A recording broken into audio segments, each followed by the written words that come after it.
News 28 मराठीमध्ये आपले स्वागत आहे। आजच्या मोठ्या बातम्यांबद्दल बोलूया। मोखाडा बीबीआय इंटरनॅशनल स्कूलचा एन्युअल फंक्शन साजरा।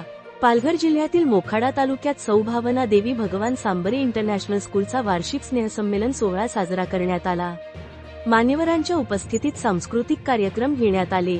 पालघर जिल्ह्याचे शिक्षण सम्राट जिजाऊ संस्थापक अध्यक्ष श्री निलेश सांबरे साहेब यांनी मोखाडा तालुकासारख्या ग्रामीण भागातील विद्यार्थ्यांसाठी पहिली इंग्लिश मीडियम शाळा उभारली आहे।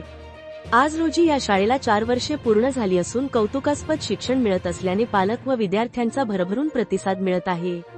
रंगबिरंगी वेशभूषा प्रदान करून विद्यार्थ्यांनी सांस्कृतिक कार्यक्रम गाजविले, तसेच इंग्रजीमधून संभाषण व भाषणाचे सादरीकरण करण्यात आले। मुख्य अतिथी सौ हेमांगीताई हिरामण पाटील, जिजाऊ तालुका अध्यक्ष जावेद भाई शेख, मोखाडा नगरसेविका हेमिताताई चक्रवर्ती, सद्दाम शेख, इर्शाद शेख आदिवरांच्या उपस्थितीत कार्यक्रमाची सांगता करण्यात आली। इंडिया न्यूज 28 साठी मोखाडा तालुका मुख्य प्रतिनिधी अनवर कुरेशी यांची रिपोर्ट।